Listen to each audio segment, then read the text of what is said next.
तुम्हारा अन्नदाता, पग पग पर है संग तुम्हारे अन्नदाता। लहू किसानों का बन के पसीना सींचता है धरती का सीना। मेहनत का तेरी हक दिलवाने, नई तकनीक नई खोज बताने। पशुधन को गुणवान बनाना, पौध सुरक्षा को सिखलाना, खेती के सब गुर समझाने, भारत का सरताज बनाने। आठों पहर है संग तुम्हारे अन्नदाता, अन्नदाता। नमस्कार, मैं नुपुर जारोली जैन आप सभी दर्शकों का अन्नदाता कार्यक्रम में स्वागत करती हूँ।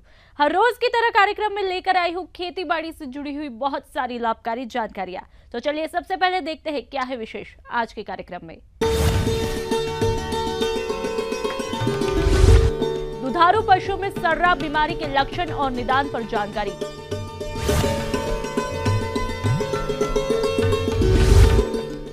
सफल मछली पालन पर एक किसान का अनुभव।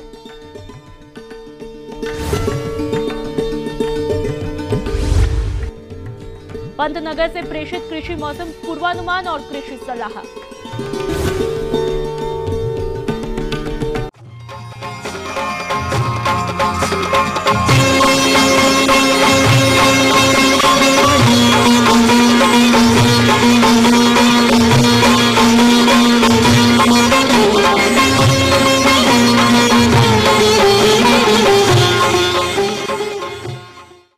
दुधारू पशुओं में सर्रा बीमारी इस समय अधिक आती है, जो कि परजीवियों से फैलती है। इस बीमारी को हमारे पशुपालक समझ नहीं पाते कि ये कौन सा रोग हो गया। तो क्या है इस रोग के कारण, लक्षण और निदान, इस बारे में उचित सुझाव दे रहे हैं कृषि विज्ञान केंद्र दरियापुर रायबरेली के डॉक्टर ओम प्रकाश वर्मा। इस समय अपने जानवर को आप सर्रा बीमारी, क्योंकि इस समय ज़्यादा फैलती है, उससे भी बड़ा ज़रूरी है कि आप सर्रा बीमारी के बारे में जानें और जानवर में ये बीमारी फैलने से बचाएं। आपको बता दें कि सर्रा बीमारी जो है एक ऐसी बीमारी है कि जो दूसरे जानवरों से ट्रांसफ़र होकर हमारे जानवरों में आती है। आप लोग देखे होंगे कि खेत के बीच में या कहीं कहीं पे बाग में कुछ पेड़ ऐसे होते हैं जिन पे बड़ी बड़ी मक्खी, जिसको हम लोग गांव में डांस या डसा बोलते हैं, वो बहुत रहती है। तो उसके शरीर के अंदर ये सर्रा बीमारी फैलाने वाले जीव उपलब्ध होते हैं। तो जब हमारा जानवर चरने के लिए वहाँ उस पेड़ के नीचे जाता है और डसा अगर उसको काट लेता है तो बीमारी फैलाने वाला जो जीव है वो हमारे जानवरों में ट्रांसफ़र हो जाता है और उससे ये सर्रा बीमारी हमारे जानवरों में हो जाती है। और एक बात और बता दें कि इस बीमारी का जो लक्षण होता है, लगभग समझ लीजिए कि हाइड्रोफोबिया की तरह जानवर जो है हमारा पागल की तरह से व्यवहार करता है। अगर सर्रा बीमारी हो जाता है तो जहाँ पे उसको बांध देते हैं किसी कमरे के अंदर या पशुशाला के अंदर, तो वो चलता है और चलते चलते दीवार में जाके टकरा जाता है। लगता है हमें आपको देखने में कि इसको दिखाई नहीं पड़ रहा, और जब वो दीवार में टकरा जाता है उसके बाद फिर वो जो है लौटता है। तो ये बीमारी बड़ी खतरनाक है, इसमें जानवर जो है मर जाते हैं बीमारी होने पर। इसके अलावा किसान भाइयों, इस बीमारी से ग्रसित पशु के शरीर का तापमान बढ़ जाता है, पशु सुस्त रहता है, पशु गोल गोल घूमता है और रुक रुक कर पेशाब करता है। तो यदि आपको इस तरह के लक्षण अपने पशुओं में दिखाई दे रहे हैं तो आप समझ लें कि आपका पशु सर्रा बीमारी से ग्रसित है। तो किसान भाइयों, आपके दुधारू पशुओं में इस तरह की बीमारी आए ही नहीं, इसके लिए आप पशुशाला के आसपास की झाड़ियों को काट दें और उसकी नियमित साफ सफाई करें। इसके अलावा आप पशुशाला की सप्ताह में एक बार लाल दवा से सफाई करें और शाम के समय पशुशाला में धुआं करें। अगर आपको जानकारी है कि डसा से ये बीमारी फैलती है तो ऐसी जगहों पे, क्योंकि यही समय है जब ये बीमारी ज़्यादा फैलती है, तो जहाँ पे जिन पेड़ पे या बाग में जहाँ पे डसा ज़्यादा उपलब्ध हो तो वहाँ पे आप अपने जानवरों को भेजने से, चरने के लिए बचाएं, जिससे आपका जानवर सर्रा बीमारी से बच जाए। किसान भाइयों, यदि आपके पशुओं में बीमारी आ गई है तो आप अपने नजदीकी पशु चिकित्सक से संपर्क करके उसका समय से इलाज करवाएं, जिससे आपका पशु इस बीमारी से बच जाएगा। ये थी कुछ उपयोगी जानकारियां। अब लेते एक छोटा सा ब्रेक, जल्द लौटेंगे और कार्यक्रम में आगे है महत्वपूर्ण जानकारियां। बने रहिए हमारे साथ।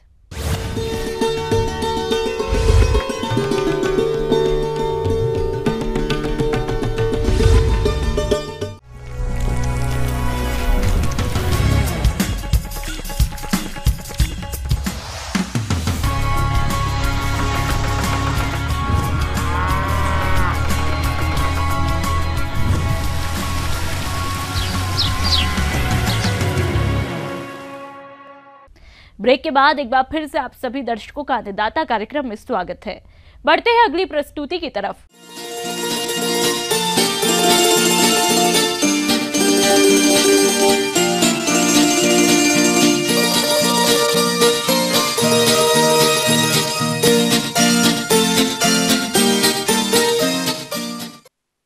मछली पालन करने वाले किसान आज अच्छी कमाई कर रहे हैं। इस व्यवसाय में एक बार अधिक लागत तो जरूर आती है, लेकिन उसके बाद सही प्रबंधन करके लंबे समय तक आप भी अच्छी कमाई कर सकते हैं। आइए चलते हैं जिला कानपुर के सोना गांव में और मिलते हैं नवीन सिंह चंदेल से, जो कई वर्षों से मछली पालन कर रहे हैं और आज लाखों की आय कमा रहे हैं।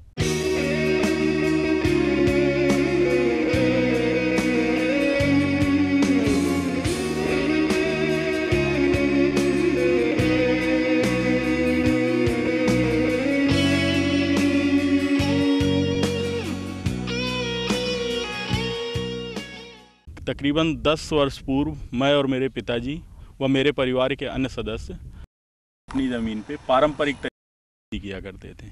पारंपरिक से मेरा मतलब है धान, गेहूं, सरसों, मक्का इत्यादि फसलें हम अपनी ज़मीनों पे उगाया करते थे। इन फसलों से हम संतुष्ट थे, हमारे घर के खर्चे अच्छे से चल रहे थे, थोड़ा बहुत कमाई हो जाती थी, लेकिन इतना लाभ नहीं होता था कि हम ये कह सकें कि हम एक अच्छी रकम कमा रहे हैं या अच्छा पैसा, अच्छा मुनाफा कमा रहे हैं।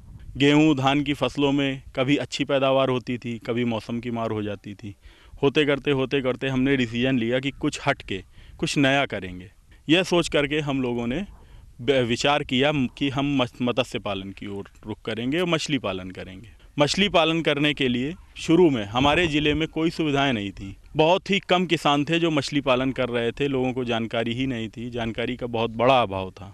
खैर, हमने ठान लिया था कि हम करेंगे, तो हमने अपने आसपास के ज़िलों में जा कर के मछली पालक किसानों से मिलना शुरू किया, उनके फार्म देखे, उनके काम करने का तरीका देखा और यह देखा कि वह किसान बहुत ही कम लागत में बहुत ही अच्छा मुनाफा कमा रहे थे। जितना हम 10 बीघा धान गेहूं में नहीं कमाते थे, उतना वो 1 बीघे में मछली पाल करके कमा ले रहे थे। इस तरह से हमारा भी रुझान मछली पालन की तरफ बढ़ा। मछली पालन करने के लिए सबसे पहले हम लोग मत्स्य विभाग जो हमारे ज़िले का है, हम वहाँ पर गए। वहाँ से हमको इसके पालन की जानकारी मिली। उस समय तकरीबन 10 वर्ष पूर्व जब हमने शुरुआत की थी, तो अपने यहाँ पे केवल इंडियन कार्प मछलियों का पालन होता था, जिनको हम IMC बोलते हैं, इंडियन मेजर कार्प, जो मुख्यतः 3 प्रकार की होती हैं, कतला, रोहू व नैनी। पहली बार किसान भाइयों हम लोगों ने, मैंने और मेरे फादर ने 1 बीघे का तालाब, मात्र 1 बीघे का तालाब बनाया। 1 बीघे के तालाब में प्रथम वर्ष में करीब 3000 मछलियों का पालन किया और 1 वर्ष तक पालने के बाद हमारे उस तालाब का उत्पादन लगभग 1 टन मछली हमने उस तालाब से प्राप्त की। और उस समय जो हमारे यहाँ का मंडी भाव था मछली का, लगभग 50 रुपये केजी का था। 50 रुपये केजी में हमने वो मछली बेची और बेचने पे 50,000 रुपये हमको मिले नगद।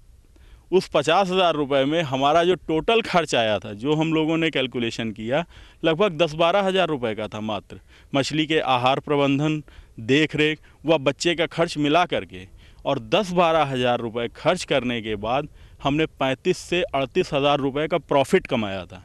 उस 35-38 हज़ार रुपये के प्रॉफिट की वजह से आज मैं इस स्थिति पे खड़ा हूँ कि मैं अपने ज़िले के सबसे समृद्ध मत्स्य पालक किसानों में से एक हूँ। आज मेरे पास लगभग 6 हेक्टेयर तकरीबन 30 बीघे के अपने निजी तालाब हैं। तो मेरा कहने का मतलब है किसान भाइयों कि 30 बीघे में मैंने छोटे बच्चों से लगा करके और बड़ी मछलियों का उत्पादन करने तक के कई सारे तालाब बना रखे हैं, जिनकी संख्या तकरीबन 16 है। किसान भाइयों, मैं आपको बताना चाहूँगा कि मैंने 2 तरह का कल्चर, एक इंडियन मेजर कार्प का, एक पंगाशियस का, अलग अलग कर रखा है। इंडियन कार्प मछलियों में रोहू, कतला और नैन का आमतौर पर किसान पालन करते हैं। इनके अलावा अब सघन मछली पालन के लिए पंगेसियस प्रजाति की मछली का भी किसान पालन कर रहे हैं। ये किसान इंडियन कार्प और पंगेसियस का अलग अलग तालाबों में पालन करते हैं। इंडियन कार्प मछलियों का पालन करके ये किसान कितना लाभ कमाते हैं, आइए जानते हैं। चूँकि आईएमसी जो इंडियन कार्प मछलियाँ हैं, इनमें खर्चा बहुत ही कम है। इनके पालन में, रख रखाव में बहुत ही कम खर्च आता है और मुनाफा अधिक होता है। चूँकि इनकी मार्केट वैल्यू, इनकी प्राइस जो है वो बहुत ही अच्छी है। मैं आपको बताना चाहूँगा किसान भाइयों कि लगभग 1 हेक्टेयर के तालाब में अगर हम आईएमसी का कल्चर करते हैं, इंडियन मेजर कार्प मछलियों का, तो हमको करीब 5 से 8 हज़ार मछली के बीच में फिंगरलिंग मछलियाँ, रोहू, कतला और नैनी, इनका स्टॉकेज करना पड़ेगा, मतलब पालनी पड़ेगी। स्टॉकेज का से मतलब है मेरा कि आपको करीब 7,000 मछलियाँ 1 हेक्टेयर तालाब में पालनी पड़ेंगी। 7,000 मछलियों का रख रखाव, आहार व बच्चे का पैसा मिला करके जो आपका टोटल खर्च आएगा तकरीबन 70 से 90 हज़ार रुपये के बीच में आएगा। और जो आपका उत्पादन होगा वो 10 महीने से 12 महीने के बीच में करीब 5 से 7 टन, 50 से 70 कुंटल मछली का उत्पादन आएगा। तो अगर आप 90 हज़ार रुपये खर्च करके 60 टन मछली प्राप्त कर लेते हैं और आज के मार्केट भाव पे अगर हम जाएं तो तकरीबन 130 से 150 रुपये केजी का रोहू व कतला का रेट आपको मिलेगा और 100 रुपये से 120 रुपये केजी का मृगल, नैनी जिसको हम लोग बोलते हैं, नैन का रेट मिलेगा आपको। अगर इससे हम इनकी तुलना कर लें तो लगभग आपके पास करीब 7 से 8 लाख रुपए की मछली होगी। तो किसान भाइयों, मुझे ये बताइए कि ऐसी कौन सी फसल है जो 80-90 हज़ार रुपये खर्च करने पे आपको 7 लाख रुपए का प्रॉफिट करा दे? ऐसी तो कोई फसल है नहीं। तो मैं ये मानता हूँ कि हम लोग खेती के साथ सह व्यवसाय में मत्स्य पालन को जरूर अपनाएं। मछली पालन व्यवसाय के लिए तालाब की खुदाई पर ही सबसे अधिक व्यय होता है। इस खर्च का भार किसानों पर कम आए, इसके लिए शासन द्वारा अनुदान भी दिया जा रहा है, जिसका लाभ उठाकर अपनी लागत को कम किया जा सकता है और मछली पालन करके अच्छी कमाई की जा सकती है। आगे और भी है कुछ रोचक जानकारियां, पर यहाँ पर रुकेंगे एक और ब्रेक के लिए। जल्द हाजिर होते हैं।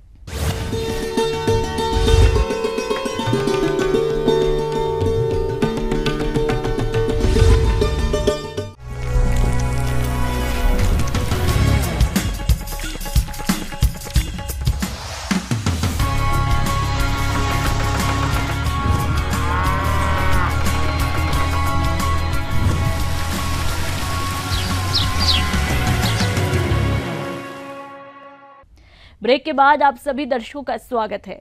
चलिए अब रुक करते हैं अगली कड़ी की तरफ।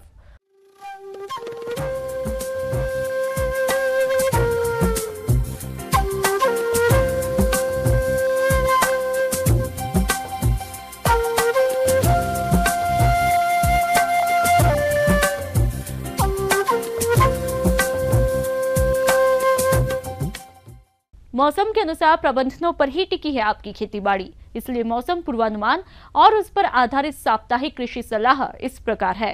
कृषि एवं मौसम विभाग के वैज्ञानिक डॉक्टर एच.एस. कुशवाहा द्वारा भेजे गए मौसम पूर्वानुमान रिपोर्ट के आधार पर इस सप्ताह पंतनगर एवं इससे लगे उत्तराखंड राज्य के ऊधम सिंह नगर एवं नैनीताल जिलों के मैदानी क्षेत्रों तथा इससे लगे पश्चिमी उत्तर प्रदेश के मुरादाबाद, रामपुर, बिजनौर, पीलीभीत, शाहजहांपुर, बरेली एवं बदायूं जिलों में इस सप्ताह के आगे आने वाले 4 से 5 दिनों में इन क्षेत्रों में आकाश में हल्के से घने बादल छाए रहने, दिन एवं रात्रि के तापमानों में हल्की गिरावट होने के कारण दिन का अधिकतम तापमान 33 से 34.4 डिग्री सेंटीग्रेड तथा रात्रि का न्यूनतम तापमान 21.9 से 25.2 डिग्री सेंटीग्रेड के मध्य रहने, सुबह के समय वायुमंडलीय हवा में अधिकतम नमी की मात्रा 92 से 95%, दोपहर बाद हवा में न्यूनतम नमी 60 से 74% के मध्य रहने एवं मध्यम गति की हवा औसतन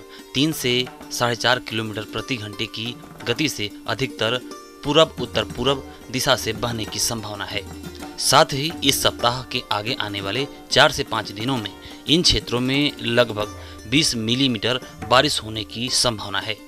अतः ऐसे अनुमानित मौसम में गोविंद बल्लभ पंत कृषि एवं प्रौद्योगिक विश्वविद्यालय पंतनगर के कृषि वैज्ञानिकों द्वारा इन क्षेत्रों के कृषक भाइयों को अपने खेतों में खड़ी इस मौसम की विभिन्न फसलों, फलदार वृक्षों, सब्जियों, एवं अपने पालतू पशुओं में जिन कार्यक्रमों को अपनाने की सलाह दी जाती है वह इस प्रकार है। गत सप्ताह का मौसम धान की सभी अवस्थाओं की फसल की उचित बढ़वार हेतु लाभकारी रहा तथा इस सप्ताह के आगे आने वाले 4 से 5 दिनों में संभावित 20 मिलीमीटर बारिश होने के मद्देनजर किसान भाई धान की देर से रोपी फसल में इस सप्ताह सिंचाई न करें। बालियां निकलने की पूर्व अवस्था की फसल में यदि अभी तक नत्रजन की शेष बची मात्रा का बुरकाव न किया हो तब दोपहर के बाद 25 किलोग्राम यूरिया का प्रति एकड़ की दर से बुरकाव करें। रात्रि के तापमानों में संभावित गिरावट के कारण बालियों में दाने बड़े आकार के बनने में सहायता मिलेगी, जिससे पैदावार में वृद्धि होने की संभावना है। ऐसे मौसम में धान की देर से रोपी गई फसल में कहीं कहीं तना भेदक एवं पत्ती लपेटक कीटों का प्रकोप हो सकता है। पहचान है तो देख लें कि तना भेदक कीट तने के अंदर घुसकर तने के आगे के भाग को काट देते हैं तथा पत्ती लपेटक कीट पत्तियों को नुकसान पहुंचाते हैं। अधिक प्रकोप होने की दशा में 10 से 15% तक पैदावार में कमी आ जाती है। साथ ही दानों की गुणवत्ता भी प्रभावित होती है। अतः सलाह दी जाती है कि धान की जिस फसल में इन कीटों का 10% से अधिक प्रकोप दिखाई दे उस फसल में बारिश बंद होने के बाद मौसम साफ होने पर 36 WSP मोनोक्रोटोफास की 400 मिलीलीटर मात्रा अथवा 5 SC फिप्रोनिल की 300 मिलीलीटर मात्रा का 400 लीटर पानी में घोल बनाकर प्रति एकड़ की दर से प्रभावित फसल में छिड़काव करें। इसके अलावा यह भी देख लें कि यदि फसल में भूरे रंग के तथा सफेद पीठ वाले फुदकों का भी प्रकोप 10% से अधिक दिखाई दे तब फसल सुरक्षा हेतु 25 SC बुफ्रोफेजिन की 250 मिलीलीटर मात्रा का 400 लीटर पानी में घोल बनाकर प्रति एकड़ की दर से प्रभावित फसल में छिड़काव करें। ऐसे मौसम में धान की बालियां निकली फसल में चूहों का भी प्रकोप हो जाता है। समय से इनका नियंत्रण न होने पर फसल की पैदावार में कमी आ जाती है। अतः किसान भाई खेत में घूमकर देख लें कि चूहों ने खेत में जगह जगह मिट्टी खोदकर बिल तो नहीं बना रखा है। यदि इस प्रकार के बिल दिखाई दें तब फसल सुरक्षा करना बेहद आवश्यक है। इस हेतु किसान भाई बाजार में उपलब्ध एल्यूमिनियम फास्फाइड की 1 से 2 गोली प्रति बिल की दर से डालकर मिट्टी से बिलों को बंद कर दें, जिसकी गैस से चूहे बिलों में ही मर जाएंगे। लेकिन यदि इससे भी सफलता ना मिले तब जिंक फास्फाइड की बाजार में उपलब्ध रेडीमेड केक को छोटे छोटे टुकड़ों में तोड़कर बिलों के पास रख दें, जिससे चूहे इसे खाकर मर जाएंगे तथा फसल सुरक्षित हो जाएगी। धान का शुद्ध अनाज प्राप्त करने हेतु धान की पकने की अवस्था की फसल में रोगिंग करें, अर्थात अन्य किस्मों के पौधों व खरपतवारों को जमीन की सतह से काटकर खेत से बाहर कर चारे में खिलाएं। इस सप्ताह हल्की बारिश होने एवं तापमानों में गिरावट होने की संभावना को ध्यान में रखकर सलाह दी जाती है कि किसान भाई ज्वार, लोबिया, मक्का आदि फसलों की कटाई के बाद खाली हुए खेतों की जुताई कर हल्की बारिश के बावजूद खेत की पलेवा करें, जिससे बीज जमाव हेतु आवश्यक नमी संरक्षित रह सके। तैयार खेतों में उचित मृदा नमी की दशा में तोरिया की पंद तोरिया 303 या पंत तोरिया 507 की बुआई इस सप्ताह करें। इसके अलावा पीली सरसों की बुआई हेतु भी अनुकूल तापमान रहने की संभावना है। अतः किसान भाई पीली सरसों की पंत पीली सरसों 1, विनोय 9, रागिनी या नरेंद्र देव पीली सरसों 2 आदि में से किसी किस्म के प्रमाणित बीज की 1.5 किलोग्राम मात्रा प्रति एकड़ की दर से 30 सेंटीमीटर की दूरी पर बनी पंक्तियों में बुआई करें।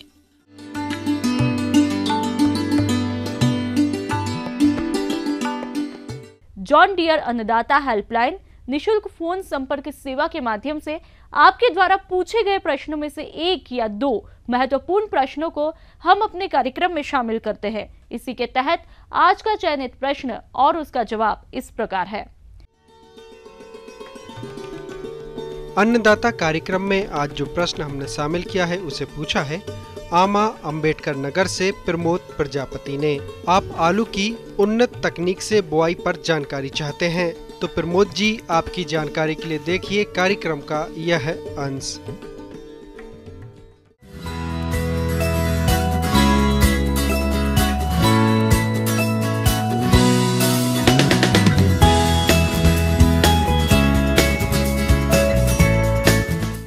किसान भाइयों, आलू का जहाँ तक महत्व की बात है, ये एक प्रति इकाई क्षेत्रफल से अधिक उत्पादन देने वाली फसल है, जिससे किसान भाई अधिक आय प्राप्त कर अपनी आर्थिक स्थिति को सुदृढ़ कर सकता है।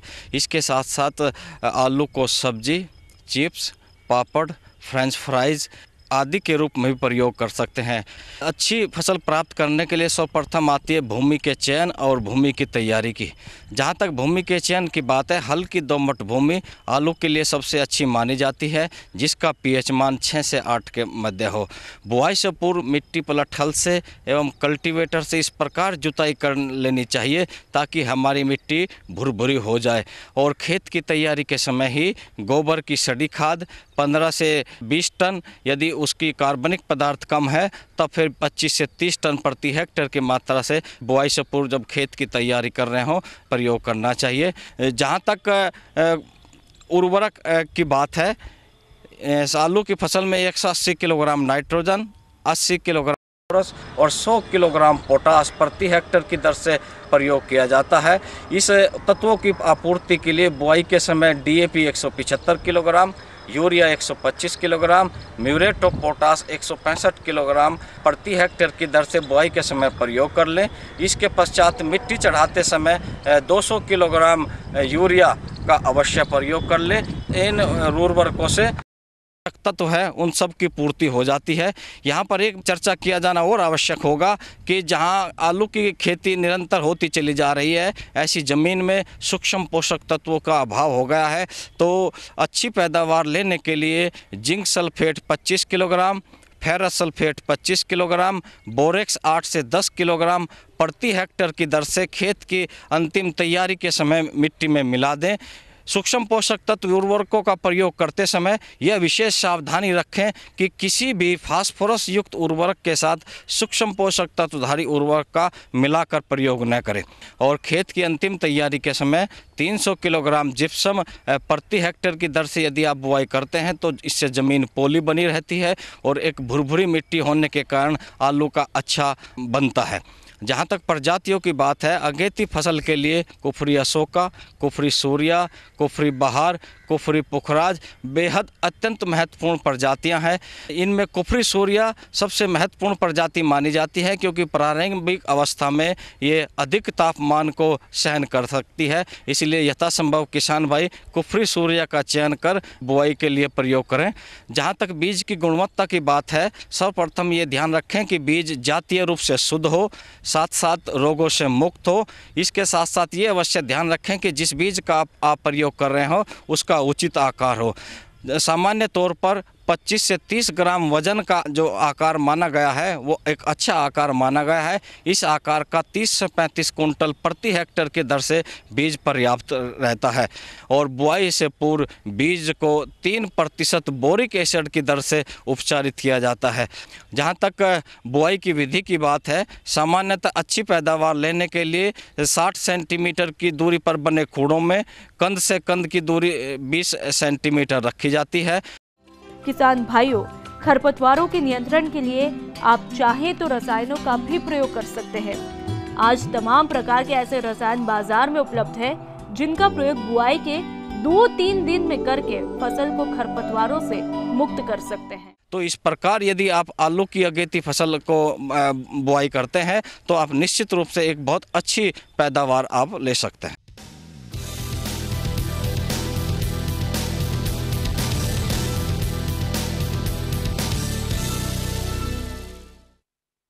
राज्य के विभिन्न मंडियों में कृषि उत्पादों के चढ़ते उतरते बाजार भाव की संक्षिप्त जानकारी इस प्रकार है।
हम ये उम्मीद करते हैं कि आज का कार्यक्रम आप सभी दर्शकों के लिए उपयोगी रहा होगा।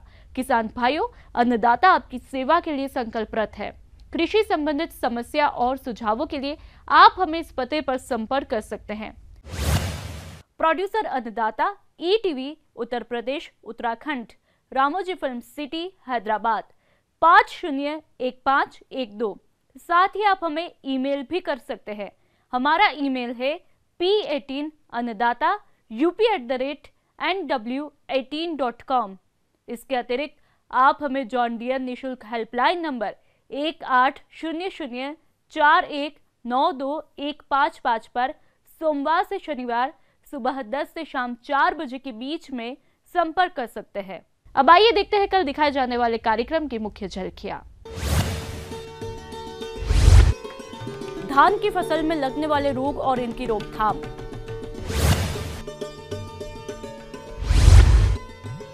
दुधारू पशुओं में परजीवियों की समस्या और समाधान। फिलहाल अन्नदाता की पूरी टीम को इजाजत दीजिए। कल फिर इसी समय आपसे मुलाकात होगी कृषि संबंधित कुछ और महत्वपूर्ण जानकारियों के साथ। नमस्कार।